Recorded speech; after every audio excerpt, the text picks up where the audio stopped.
Assalomu alaykum. Farovon hayot kanalini kuzatib borayotgan gruppadoshlar, sog'misizlar, salomatmisizlar? Hamda ijtimoiy tarmoqda kuzatib borayotgan faollar. Mana bugun Yangiyo'l tumaniga keldik, murojaat bilan.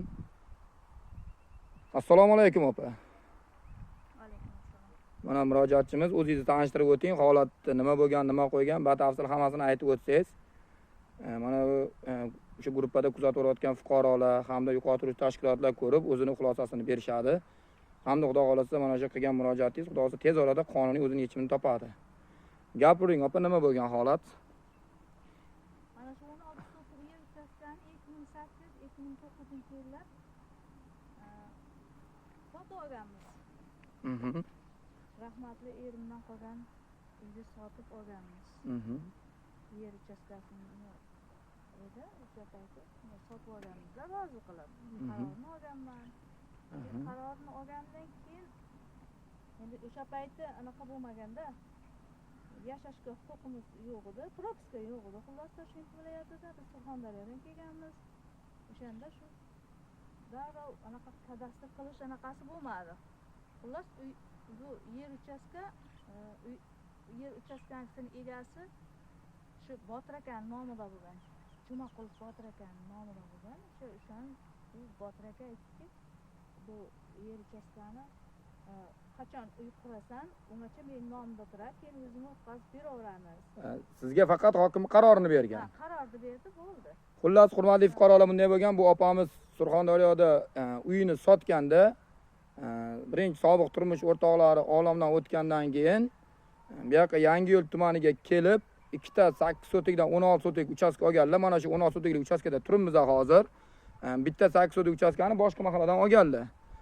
Hamda o'sha vaqtda bu yoqdan uy joy qilish kerak bo'lgan, uy joy qilaman deganlarda usta izlab yurgan vaqtlarda bu yoqqa o'sha hozirgi kunda bu yoq jabrlanuvchini o'sha mol mulkini, ya'ni mana shu uchastkasini sotib olib o'zini shaxsiy manfaatida ishlatib olgan fuqaro, ya'ni Shamsiddin aka ni tavsiya qilishgan bu yoqqa. Mana shu usta deb. Keyin o'sha usta bu yoq bilan kelib ko'rishgan, gaplashganda 1,5 ming dollar bu opadan pul olib ketganman. Shu yerdan sizga uy qilib beraman deb olib ketganda, hamda o'zini bu tadbirkor qilib tanishtirgan. Ya'ni kim men Rossiyadan yog'och olib kelib sotaman deb biznes qilaman deb o'zini boyvachcha qilib ko'rsatgan. Xullas 1,5 ming dollar pulingizni men o'sha biznesga tikdim.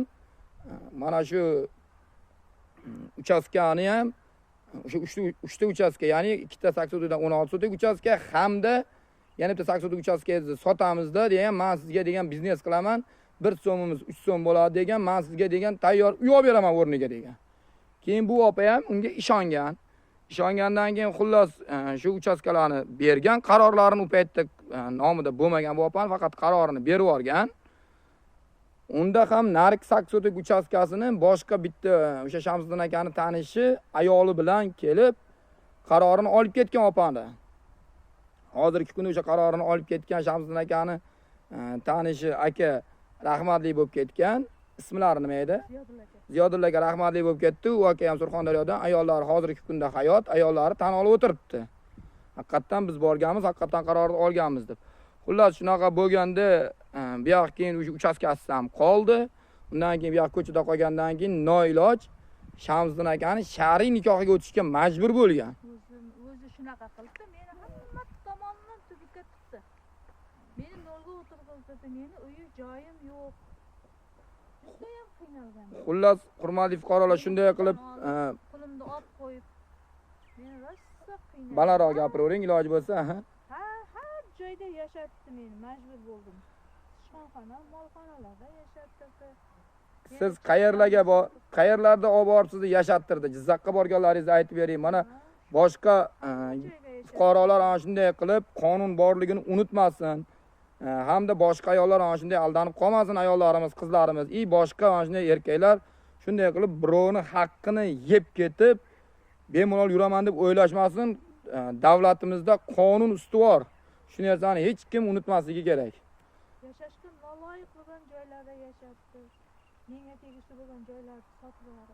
Qish kunlarida bolalarini sovuq xonaga o'tib yotqizib, o'zi issiqxonada yotganlarini ham aytib o'ting. Bemalol mana shunaqa holatlar bo'lgan, to'g'rimi? Aytishingiz bo'yicha bizga. Bolalarga umuman bir anaqa bir sovuq joylarda yashatishga majbur qildik bizni. Xullas, hozirgi kunda bu opa militsiyaga beraman deb yurgan, aldab kelganda 22, 23, 24-yillar mobaynida 80 million pul bergan jami. Hozir yana 20 million pul beraman, bo'ldi, 100 million bilan sen rachotsan deyapti. Lekin bu opa aytayotdiki, o'sha paytda menga 2012-yillar sotilgan bo'lsa, bu uchastkalar 11 ming dollarga o'sha paytda deydi, normalniy uy berilgan deyapti, o'sha pulga deyapti. Nargi uchastkamda 8 sotibdi, 2011-yil sotgan. Aprel oyida sotuvdi. 4-aprelda sotuvdi. Yozib qo'yganman-da. O'sha paytda o'shani puliga 4 ming dollarga sotganda 3 ming dollarga Jizzaxdan 2 xonali dom sotaman degan birov. Lekin bu o'shanga ham pulni ishlatib qo'ygandan keyin puli yo'qligi uchun ola olmagan opa. Hozirgi kunga kelib, men hozir kelib shu yerda kelib so'rab surishdan olib borgan jarayonimizda hozir bu yerda 1 sotik uchastkani narxi 4 ming dollar ekan. Ya'ni vaholanki o'ylaringlar, hozir 24 sotik uchastka 4 ming dollardan bo'lganda qancha pul mablag'i bo'lyapti misol uchun? 72 ming dollar bo'lyapti hozirgi kunga qadar kelib. Surxondaryoda ham uy joy qimmat, bu yerda ham uy joy qimmat. Hozirgi kunda bu yoq hozir uy joyga haqiqatan muhtoj bo'lib, hozir mana shu bo'yicha mana bizgacha chiqib kelyaptilar hozirgi kunda.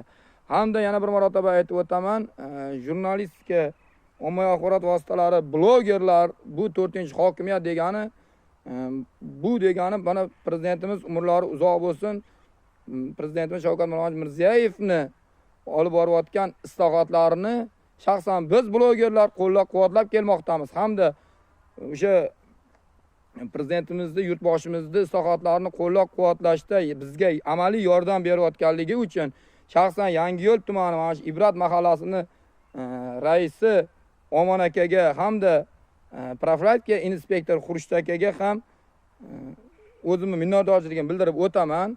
Chunki raisga videoga tushasizmi deganda rais shoshib turibman dedi, ketib qoldilar. Omon aka yana bir marotaba aytib o'taman, profilaktika inspektori tadbirlar bor ekan, shuning uchun tadbirga ketishga to'g'ri kelib qoldi. Endi tadbirni qoldira olmaylar, bo'lmasa jon-jonni videoga tushaman deb aytishdi bular ham. Bularga o'z minnatdorchiligimni bildirib o'taman. Xullas, bu videomni ko'rayotganlar yana bir marotaba aytib o'taman, aldanib qolmanglar, o'zingizlarni ehtiyot qilinglar. Bu murojaat bo'yicha yuqori turuvchi tashkilotlar o'zingizlarni xulosanglarni aytasizlar, o'zingizlarni shaxsiy fikringizni aytasizlar. Hamda xudo xolasa bu murojaatchimizning ishlari keyingi haftaga xudo xolasa fuqarolik sudiga beriladi. Sud xudo xolasa o'zini qonuniy qarorini chiqaradi degan umiddamiz. Sog' bo'lasizlar, salomat bo'lasizlar. Keyingi videolarimda ko'rishguncha salomat bo'linglar. Meni kuzatishda davom etinglar. O'zingizlarni shaxsiy fikringizni yozib o'tinglar. Salomat bo'linglar.